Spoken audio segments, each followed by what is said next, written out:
sulfur, essential for body tissue and regulating of the body process. So protein is a nutrient that helps our body to build muscles, repair damage, help us grow, and keep our body working properly. So isipin ka na protein is sarang bodybuilder. Sarang pa siyang repair worker or doon construction worker. Yung isip ko nito. So, kapag kita nagkalugan, naipagin nyo ba pag nagkalugan kita? Tapos, minsan napipila lang siya. So, ang protein, tinatabahan kita ang protein ng mahilang sa tuyang lugar. The acid, or the building blocks of protein. It is the small part that make up protein. Isipin na ang protein as Lego. Alam mo ang Lego? So, nakakawalan siguro kung ano. Lego pieces, itong sarang pieces lang na Lego. Isipin mo nyo na sarang siyang amino acid.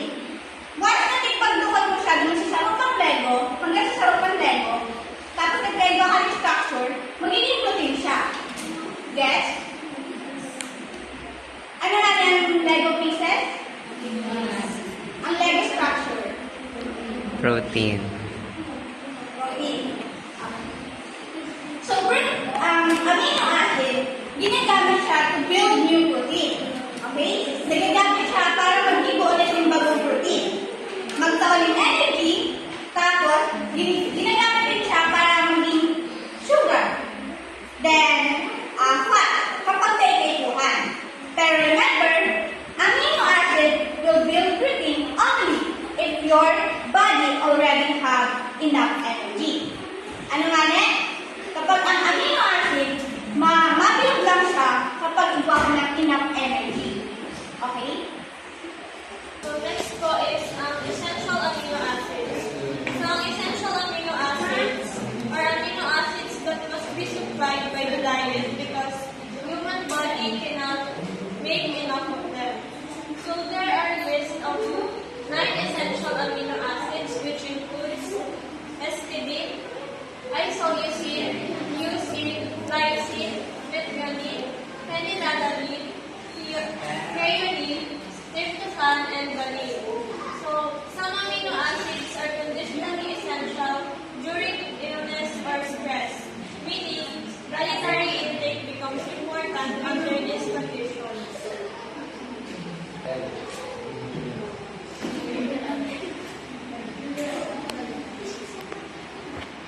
So there are 5 types of protein structure that describes peptide bonding, which forms protein structure. So first we have peptide bond. This connects two amino acids. Example, glycine plus alanine, nagpo-form siya ng glycalalanine. Tapos number 2 is the peptide bond. So these are molecules that makes up of 2 amino acids joined by 1 peptide bond. Ang example niya is glycalalanine.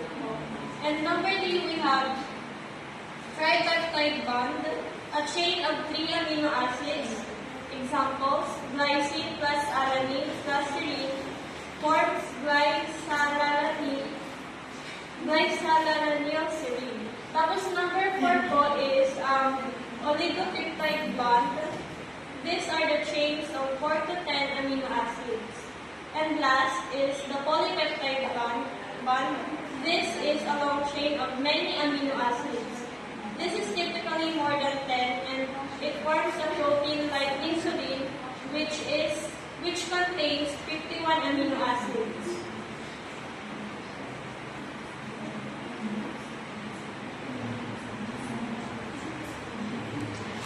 So, ang metabolism and sources of amino acids. Amino acids have multiple metabolic roles. First is yung protein synthesis, meaning they build proteins. Next is yung conversion, which proteins can be transformed or amino acids can be transformed into other compounds.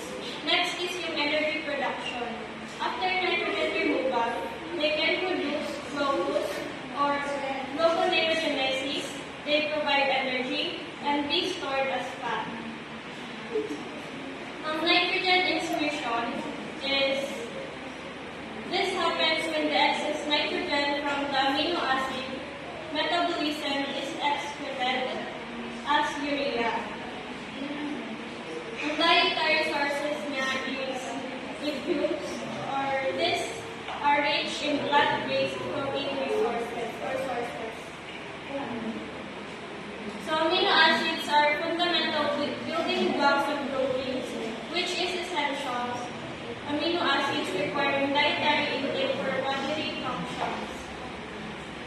Understanding peptide structure and amino acid metabolism is crucial for nutritional science, dietary planning, and managing health conditions related to protein intake. Enzymes are protein catalysts. A catalyst is a compound that facilitates a chemical reaction without itself being altered in the process. Hemoglobin, the globular protein of red blood cells whose iron atoms carry oxygen around the body. So, ang hemoglobin po is the coiled and toothed red structures, and the globular proteins naman is the flat jagged objects, which are heme structures. The balls in the center of the heme structures are called iron atoms.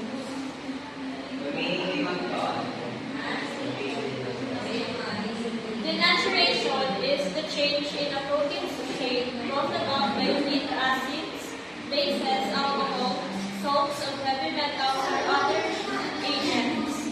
Hormones is the chemical messenger secreted by a number of body organs in response to conditions that require regulation.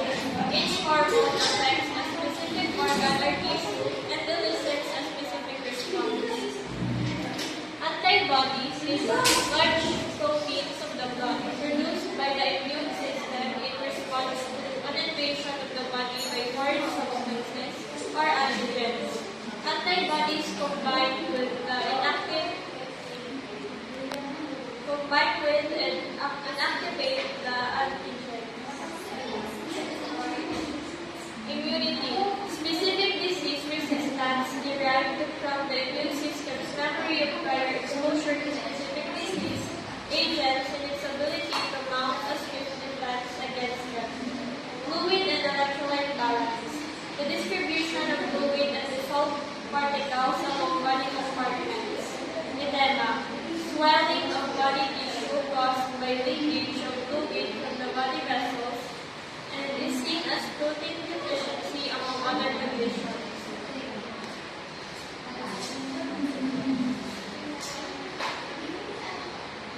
This image illustrates the basic concepts of acids, bases, and acid-base balance. First, acid compounds release hydrogen ions or watery solutions. Number 2, basis compounds accept hydrogen ions from the solutions. And number 3, the acid-base balance is the equilibrium between acid and base concentrations in body fluids, which is essential for maintaining psychological homeostasis. Buffers. Buffer compounds are solid solution acidity or alkalinity constant. So, ang buffer po is nag-keep from body pH value stack. And the acidity is blood acidity above normal is 80 acid. Acid. Osis means 2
produced as nitrogen.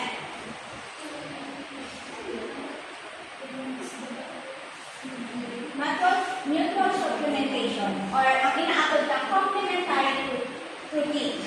So, ang complementary proteins, ang ibang plants is mayroon siya ng all essential amino acids. So, kailangan mo mag-combine. Kaya siya inaabot na complementary proteins is kailangan mo na lang mag-combine para magkaiwa ka ng all essential amino acids. Araw bang rice tapos beans. Na, combine mo sila is magiging complete na sa iyong essential amino acids.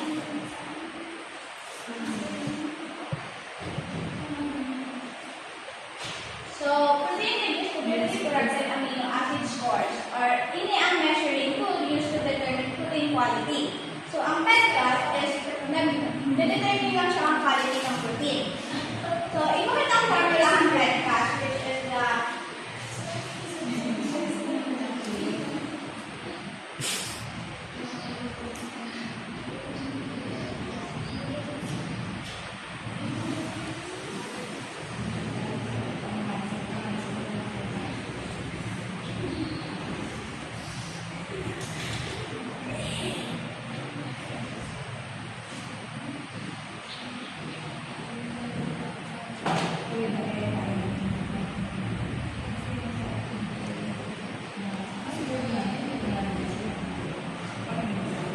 So, ang MG of limiting amino acid, iyon yung usually source ng while the sunod na ba, i-divide mo siya sa required na amino acid. Pagkatapos mo siyang i-divide i-divide mo siya sa stability niya. Okay?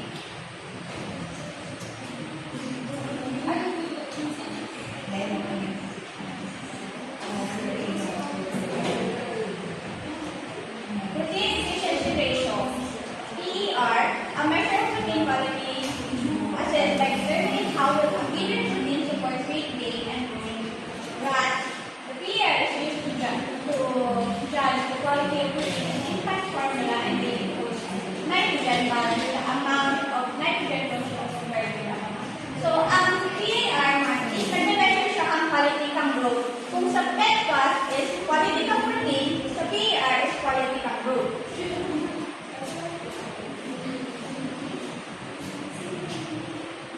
Ang protein energy malnutrition is, ano na siya, gawin mo na kailangan lang, may kakulangan sa protein.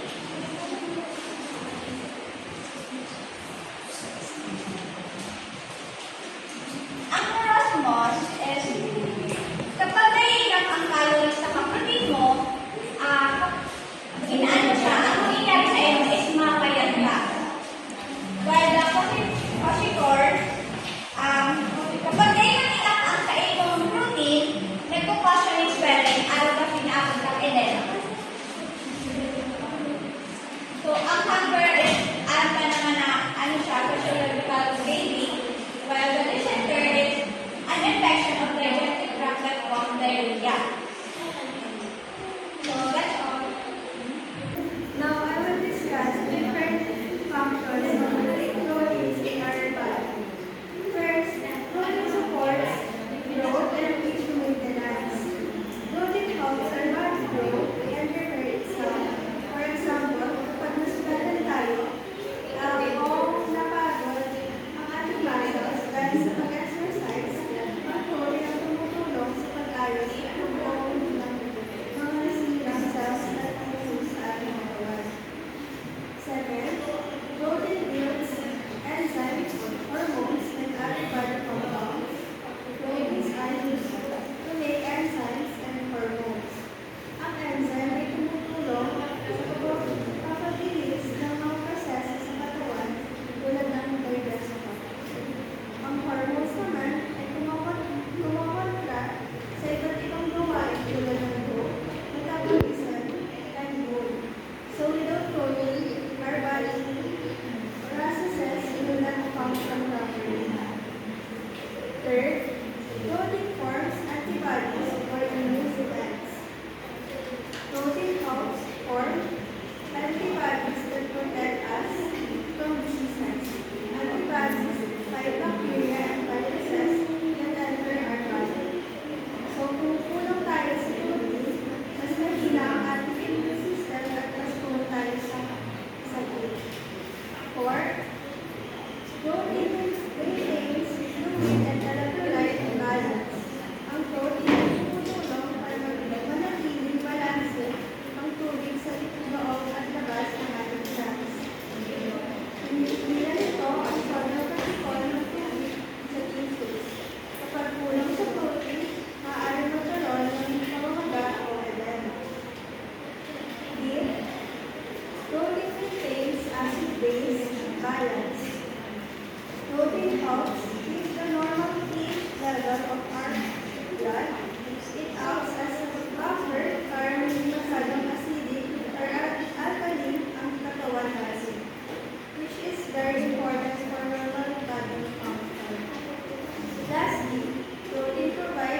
body protein. So, halimbawa, we eat protein foods. Ang protein na ito is broken into amino acids, and so amino acid na ito is nagdudumay sa body cells.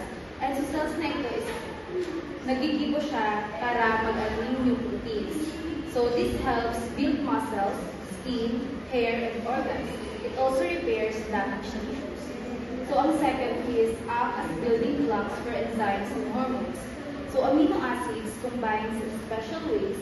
Amino acids fit together like beads in a chain. The chain folds in a special shape. The shape becomes an enzyme or hormone. So different shapes, different jobs. So they form enzymes and hormones. So nagtatapang ina sa pag-control ng body processes. So ang enzymes is nagtatapang siya sa pag-digest, which is ang enzymes are proteins made from amino acids. They make body reaction faster. So third is can be converted to other amino acids. So some amino acids can change into other types. So amino acids enters the liver or cells. The body changes its side part or the structure. So it becomes a different amino acid. This process helps balance what the body needs.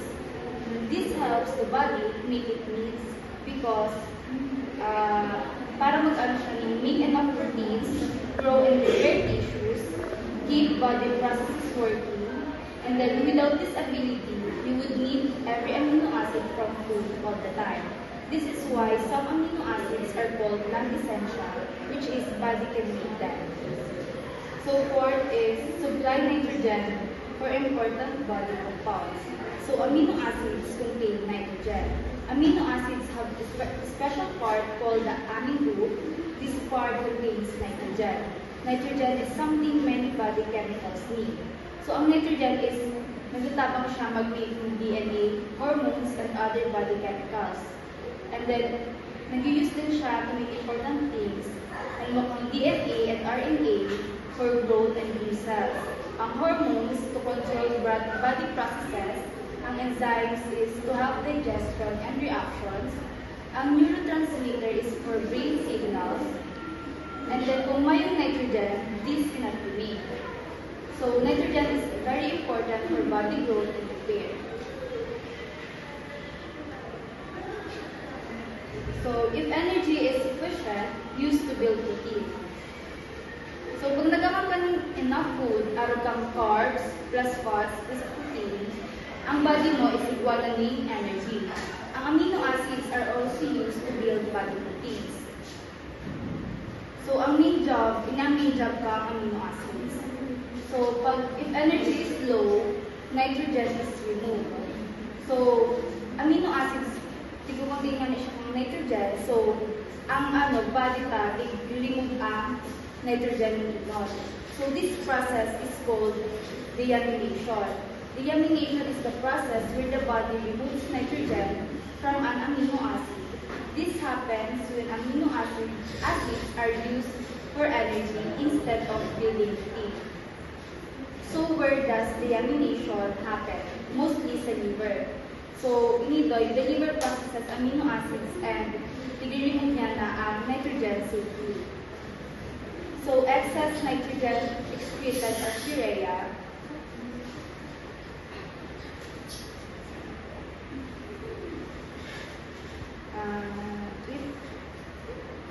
So nitrogen removed from amino acids, tapos ang liver, filters niya, i-ano niya sa paduma sa urea, which is ang kidney, kidneys remove it in urine.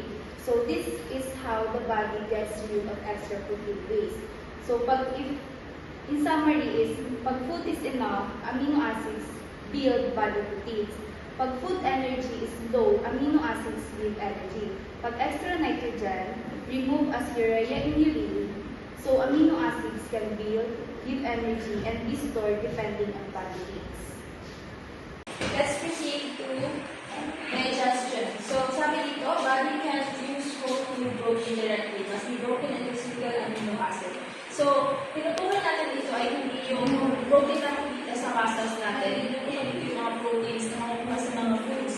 Example, beans and beef. So, yun yung mga protein na kailangan natin glucogen para ma-absorb ng ating body. So it says here that digestion involves denaturation of the uncoated protein structures and enzymatic leverage.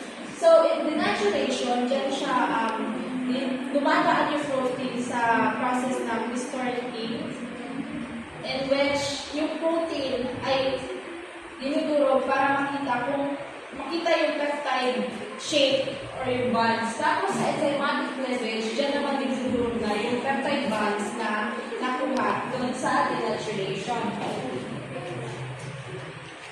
Denaturation caused by heat, acid, bases, alcohol, and heavy metals. Uncold proteins to expose peptide bonds. So sabi ko nga sa denaturation, which is the first step, dyan siya dinireview yung peptide bonds. Sabi, milk can act as a first aid for heavy metal poisoning. So, ang example ng metal poisons are mercury and silver. So, they are considered or also known as a poison. So, sinasabi na pag uminom ka ng milk, so mapiprevent mo yun kasi milk is considered as first aid antidote for metal poisoning. Kasi yung milk is nag-produce siya ng decoy protein, in which yung decoy protein na yun yung dinidestroy yung poison para hindi ma-destroy yung totoong protein. Next is sa stomach digestion. So, pag nag-digest, mapupunta na siya sa stomach. So, ang stomach acid is pH 1.5 or the alcohol protein strands. So, mas mataas pa siya kasi sa natural or pure na vinegar acid. So, kung iisipin, ang acid ng stomach natin is napakalakas niya. So, pwede masira pati yung stomach natin. So, isipin, paano hindi nasisira pati yung mga protein na nasa lining base ng ating stomach? It is because we have what we so-called protection para sa stomach health natin. So, pepsin works in an acidic condition which breaks proteins into smaller polypeptides. The mucus layer protects stomach lining from digestion. So, may mucus na ginagawa ang body natin to protect yung mga protein sa lining ng ating stomach. So, proceed na sa In the small intestine. So most protein digestion occurs in the small intestine. So we have pancreatic juices which are released and these contain several enzymes. So the first one is trypsin with an optimum pH of 8. It is secreted as trypsinogen in active form and is activated by enzyme enterkinase and autocatalysis. So, more trypsin and trypsin, it activates trypsinogen. So, it is an endopeptidase and cleaves the central peptide bonds of amino acid like histidine and lysine. So, the second one is the chymotrypsin with optimum pH of 8.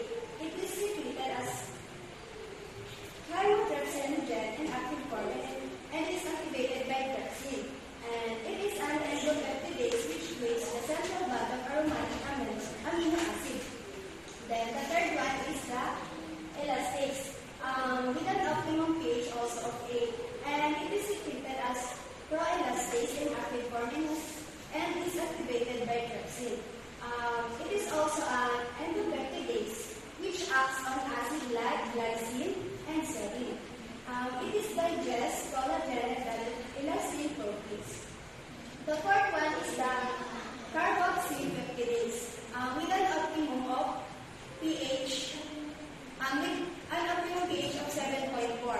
It is secreted as procarboxypeptidase in active form and is activated by trypsin. It is an exopeptidase and plates peptide bonds at the end of polypeptide chain. So, several enzyme of pancreatic juices that is the trypsin, chymotrypsin, and the elastase, and the carboxypeptidase. So, ang trypsin, activated siya by enzyme and enterokinase and autocatalysis. While the chymotrypsin, elastase, and carboxypeptidase is activated siya by the trypsin. So now, we have also the following enzymes which are in the intestinal juice, which is the enzyme break polypeptides into single amino acid or aminopeptidase, which is an exopeptidase acting on peptide bonds at the end of the polypeptide chain. And the second one is the peptidase, which act on the peptides. Then the tripeptidase, which acts on tripeptides. Then the next is how nutrients are absorbed in the stomach or factors affecting digestibility. So we have an animal protein which absorbs about 90%, and the legumes is roughly 80% absorbed, while the grains and plants is 60 to 90% absorbed. In moist meat or cooking with moist food improves digestibility, while the malnutrition lowers absorption efficiency. So in simple terms, digestion in the stomach depends on what you eat and how it prepared. Animal foods can absorb best, while plants need more processing.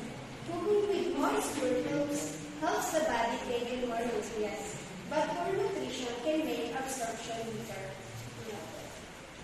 Dietary requirements young people. Recommended dietary allowance.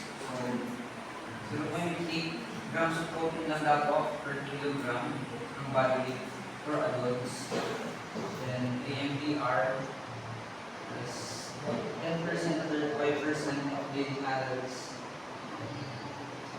Protein spelling effect, carbs and fats provide energy. So protein in build tissue. Pag lakal pa ang protein kaysa carbs and fats, gagamitin ang protein as energy source. So, take one of the carbs and fats.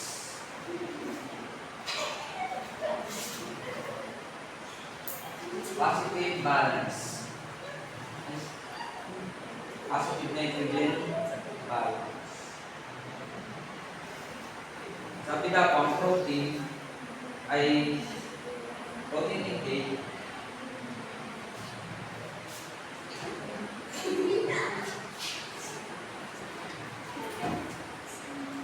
ang nangyayari sa growing children, pregnant women, saka bodybuilders.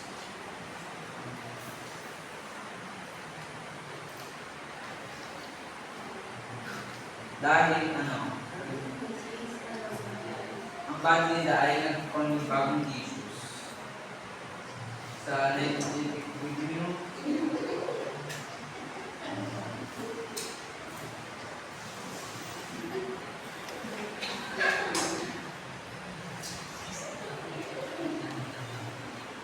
At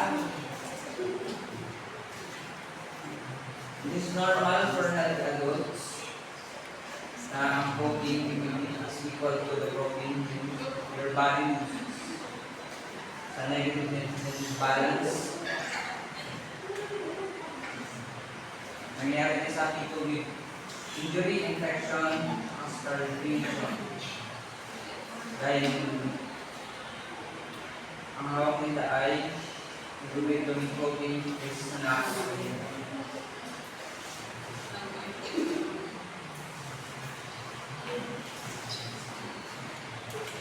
Digestibility.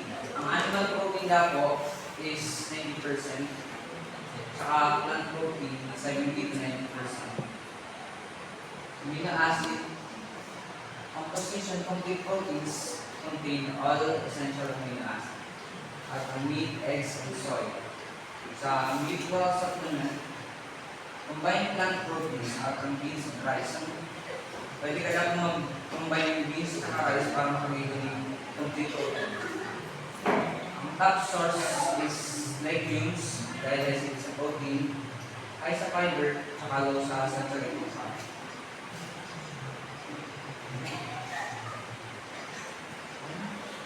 Ayun. Seasonal. Last. Sa deficiency, yan ang marasmus or severe wasting. Wash your core, ito kasi dilema ng liver, excess high-protein diets can actually increase stress, increase heart rate disease, is calcium loss from bones. After protein is digested, what happens to amino acids? So yan, after ma-digest ang protein sa stomach ta and sa small intestine ta, nag-breakdown siya into amino acid, which is si dipeptides and si tripeptides, and saka pa siya absorb. And then, the cell lining of the small intestine absorbs single amino acid directly. Enzymes on the surface of this cell split those dipeptides and tripeptides into single amino acid.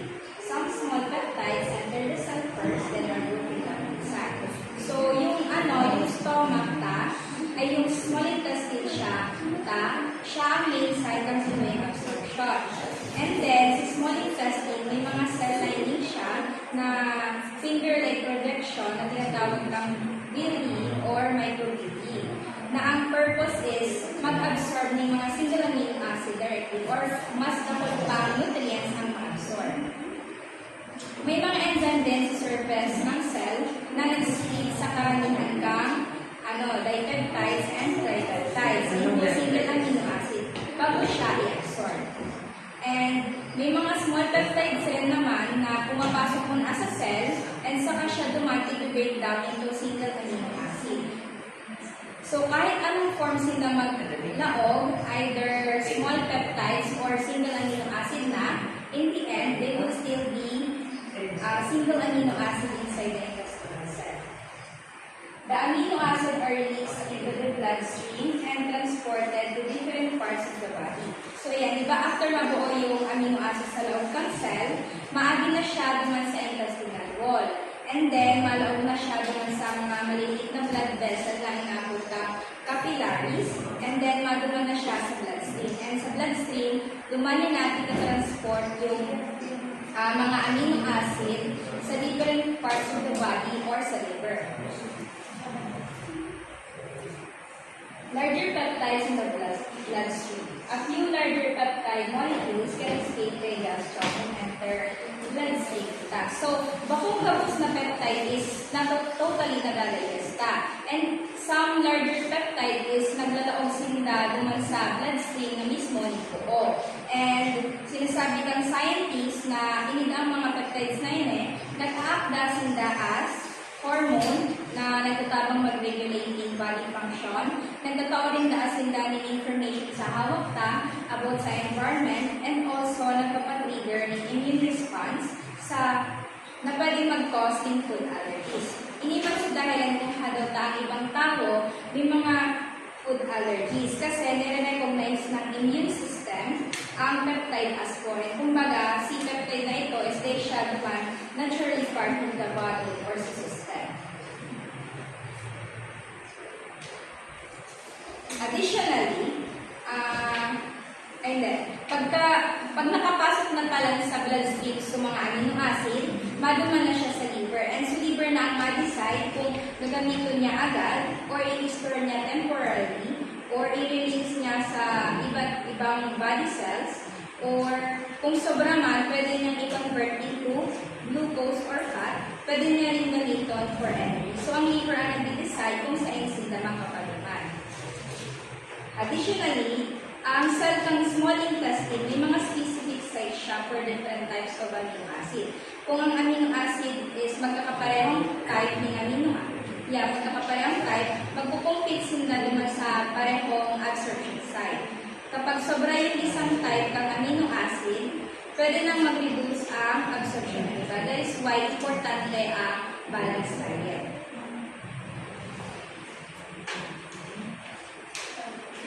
So, how protein food becomes amino acid? So, paano na po nag-use amino acid ang protein sa kakanon? So, kapag nagkaroon po kita ng kakanon na may protein ang karne, isda, itlog, and fish, hindi po agad siya magagamit ng ating katawan.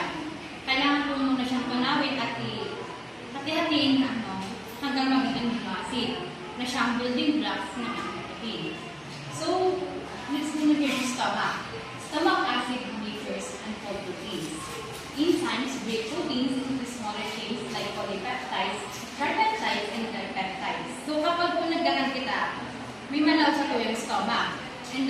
galing hydrochloric acid. And yung hydrochloric acid na po ito, siya yung nagdudulot ng katuyang denaturation. Ibig po sabihin, binabago niya po ang natural na structure ng protein. And na-unfold din po ang protein. Baga na naraot ang secondary and tertiary structure. So dahil po ito, mas nagiging lantad ang peptide bands at saka naging mas madaling napuputol ang mga enzymes. So ang process po na ito, dahil siya, importante dahil kung hindi ma-unfold ang protein po, mahihirapan ang enzyme na unawin ito. And ang gamit ako stomach is nagluluwas po ng pepsinogen na nagiging active pepsin sa presensya ng HCl or hydrochloric acid. And ang pepsin po ay isang enzyme na nagpuputol sa laog ng protein chain. And nababanga po siya sa mga karalagang protina ay natulong polypeptides, tripeptides, and dipeptides. So let's do na po here in the small intestine, the first stage. So enzymes from the pancreas and the intestine further breaks peptides into smaller units. Most are converted into tripeptides, dipeptides, and amino acids. So pagdating po ng partially digested protein sa small intestine, ang pancreas po is nagluluwas ng enzymes out ng trypsin, chymotrypsin, at carboxypeptidase. And ang mga enzymes na po inidoy is mas epektibo saka mas tiyak na mapuputol ang peptide bands. And mas lalo po siyang mababanga ang mga polypeptides hanggang maging tripeptides, dipeptides, and mga amino acids. So, this is the small intestine, the final stage. Enzymes in the intestine like to complete digestion. Amino acids are absorbed into intestinal cells. They move into capillaries and then into the bloodstream. So, hindi na po yung final digestion. Yung enzymes na nasa lining mismo ng small intestine ang matapos sa breakdown ng mga remaining peptides. And then, kapag ang single amino acid na po sinda, saka sinda ma-absorb into intestinal cells. And yung mga cells na yun is parang gateway para makalabas sa body system. And pagkatapos po ma-absorb, mapasin ang mga amino acid is mapasin po sa capillaries, which are small blood vessels. So, from there po, papasok sila sa bloodstream. Ibig sabihin, officially ready na silang ma-distribute sa katuyang katawan.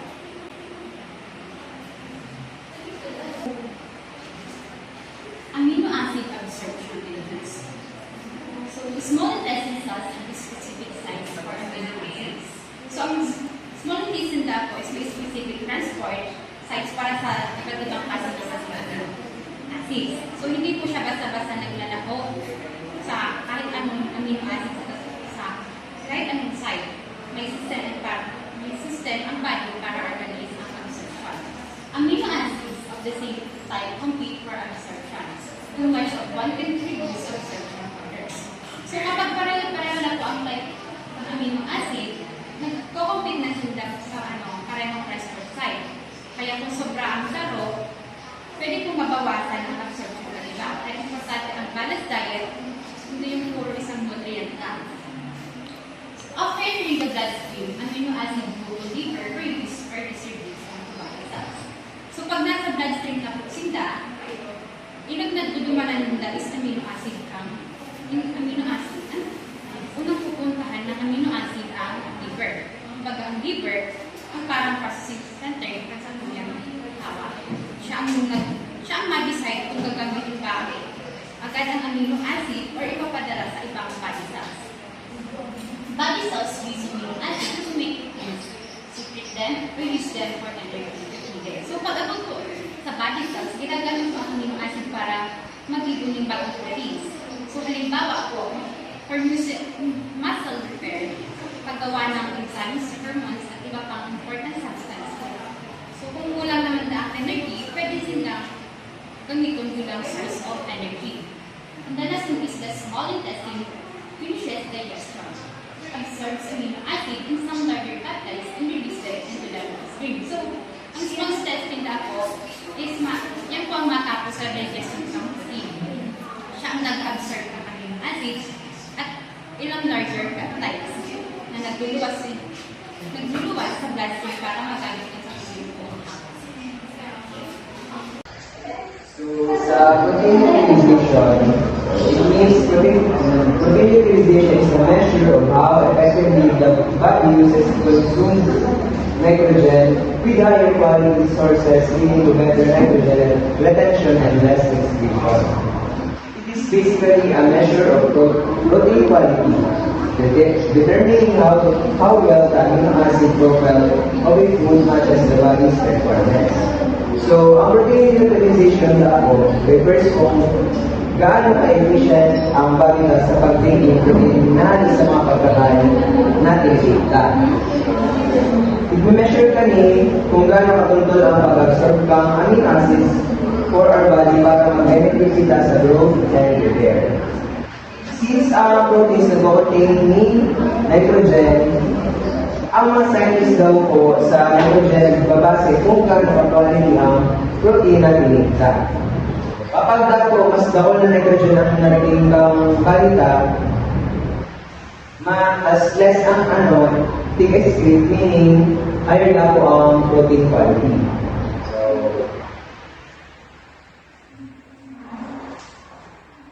Effective ang gamit ng protein sa statuyang hawa. Ang protein quality ng dapo ay nagbabase man sa kung gaano kasapat ang amino acid na iaw sa food ka, na kaya mag-match sa daily needs ka sa statuyang hawa. So, factors affecting utilization. So, inat po ang protein quality. Protein quality, it is the most crucial factor in protein utilization, determined by the presence and proportion of essential amino acids needed for tissue synthesis. High-quality proteins are characterized by high digestibility. It mainly gives the right amount of capacity to stimulate protein. So, yun na ang protein quality sa namagat sa utilization. Nadidetermine po ini sa paagi count type tapos amount ng essential amino acid na present sa food ka. Alam naman din na ang essential amino acids iyo ang pinakota sa mga diet ka kasi ang body ka dahil kayang mag-produce amino acids unlike non-essential amino acids na kayang mag-produce ng ikaw. So, high-quality proteins contain all essential amino acids sa tamang proportions na inakod ng complete protein. And with this, madali sila mag-digest ng stomach ka, which can help to make effective ang pag-stimulate ng body ka. So, next po on protein digestibility. It clearly determines the bioavailability and metabolic utilization of amino acids. High digestibility proteins, which are the animal sources of proteins, are rapidly broken down and absorbed. Low digestibility proteins, which can benefit from plant sources, results in higher nitrogen excretion, often restricting their nutritional value. Ang protein digestibility din po ang saro sa mga naka-affect sa utilization. Ang protein digestibility daw refers how well the body breaks down protein from food into amino acids and absorbs them. It can affect the utilization of proteins. Why? Kasi kung ang protein sa iman na digest ng body mo ay maayos, so apektado na din ang pag-utilize niya sa hawak tayo. Balik na din kaya din nakagamit din amino acids if they din na siya na absorb. If there is a good digestibility, there is an increase in the amount of amino acids na nakakatapos sa pag-improve ng protein utilization. However, even ang protein that is highly digestible, take one pa din na may right balance amount ang essential amino acids to be efficiently utilized. Sunod po ang protein intake. Protein intake, significantly affects how the body utilizes these macronutrients. It affects the energy production and metabolic waste management. The body does not store protein for later use, making consistent daily intake essential, particularly to meet functional needs and prevent muscle wastage. So, sa protein intake, it refers on the amount of protein that a person consumes from diet every day. Protein intake can affect utilization because even a person consuming high amount of protein, it will not be fully beneficial if ang balikan dahil lamang pag-digest and pag-utilize ka. Also, if protein intake is too low, kahit gano'n pa ka-efficient ang utilization, it cannot meet the body's needs.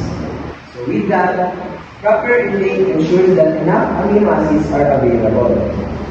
Well, good utilization ensures that those amino acids are effectively used for essential body functions. So now let's move on to protein deficiencies and excess. Protein deficiencies are well known because they have overlapping deficiencies. They are the most leading form of malnutrition. Both deficiency and excess are strict. So it is important na maaralan na ang protein deficiencies and energy deficiencies ay sa pinakamadaling uri ng malnutrition ng world. Kapag wala ang protein sa hawak, dahil maayos na nakapagod ng mga cells, muscles, enzymes, and hormones. Dahil dito, nagkakaroon ng pagkakala, hindi ang sustansya, and madaling mag-ilang sa hawak. Pero kung kulang-kulangan ng programa, magiging sobrang protein ay pwede man magtulong ng mga outlets at sa hawak, kaya mahalaga lang sila. Dahil kulang, and dahil sobra. Protein malnutrition strives early in childhood, but it endangers many adults as well. And as you wake up, intake needs to support growth in children and to last in waste animals. Ang kakulangan sa protein, kadalasan na ito sa pagkabata, lalo na sa mga athlete na isang bagong akal. Sa mga athlete na hindi magagal ang pagkakula, pwede ka rin mag-solve and hindi maayos ang pagkagalap ang hawak ng kita. Sa mga group naman, ang kulang sa pagkakataon ng idudulot ng pamilya ay pagpayat ng muscles. Tigit-tigit na ulit sa muscle mass, kaya naging mas tuloy ang hawak ay mas buong sila. Ibig sabihin, bakulang hindi progress ng athlete, pati tura pinasa pangalit ito pag-iis sa pag-iisip. So, there are two common cases of response. First one is rascal. The person is shriveled and lean all over. Starting child often looks like a disabled old person with bones. So, ang marasmus ay isang magbabagoy ng malnutrition kung saan kulang na kulang ng energy and protein ng hawak. Sa kondisyong ini, halos maubos ang fat and muscles ng aki. Maghihiling na sobrang payat, halos balakot at mula. Nangyayari hindi kapag haloy na dahil sapat na ang nakakapagpasa ng aki. Dahil may sapat na enerhiya, ginagamit ang hawak ang sarili, fat and muscles bilang sa resource. So, ang posture naman po, a small belly and skin rush in a sense. Each baby is being breast milk versus as the next first comes along. So, ang posture naman tapos, nangyayari kapag kulang ang protein, pero may sapat na kanin sa laki. Sa pinakapansin-pansin sintomas ng posture ang pagdakula o tumama ng isla. Pero bago inidaya sa baba, inidaya sa fluid build-up, tumama sa loob ng hawak. Pwede mo na mag-i-equal ng skin rashes and pagbabato sa skin. Pero hindi mo din nangyayari ng pag-aki ay maaming niya sa pagpapasisa. Kapag nalipay ng dapat sa tina ng pag-aki sa protein, magkakaito ng alkaline.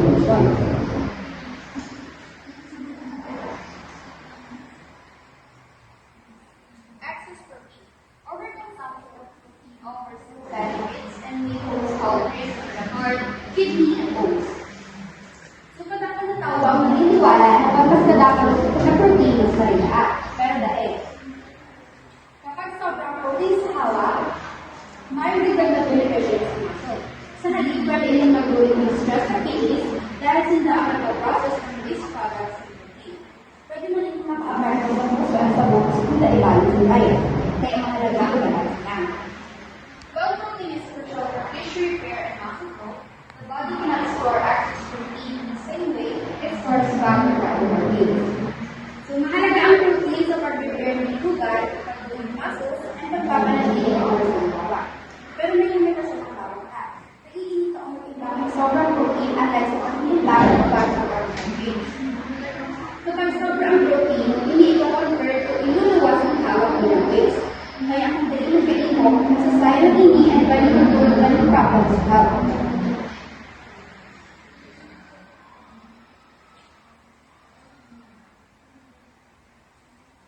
Last one is proper utilization of proteins. Proper protein utilization is maximized by consuming high-quality protein, matching intake to activity levels, and spreading consumption across meals to support constant protein intake. It is important to eat ang high-quality protein at sila, sugo, gatas, malamig itong mga metabolism acids. Kaya ito magkailangan ng kapag ang protein sa lalong activity. For example, mas halagaw ang mga may acid kumpara sa mga kailangan dito. Bukod din, mas mainam ang babaon ang pagkakaan ng protein sa kada meal sa dalagaw. Kaya, kaysa sa ubos ng lang. Sa aming paraan, tuloy-tuloy ang pag-prepare at pag-book ang mga cells sa kain. So it requires balancing intake so that we need to understand how protein works inside our body to maximize its benefits and be rid of negative effects because of unusual takes. Sa huli, ang susi sa tamang paggamit ng protein ay balance. Dahil sapat na basta magkakanda ng ito dapat ng protein. Kaya kurang naman na maintindihan kung paano ginagamit ang hawak, paano inilatalaw sa muscles, immune system, hindi pa pagpapahawak. Dapat din kita maging aware na ang sobra o kulang ay pareho may malaking effect. Kaya ang tamang knowledge and cost ng pagkakaan ang pinakamahalagang paraan para magpinadahan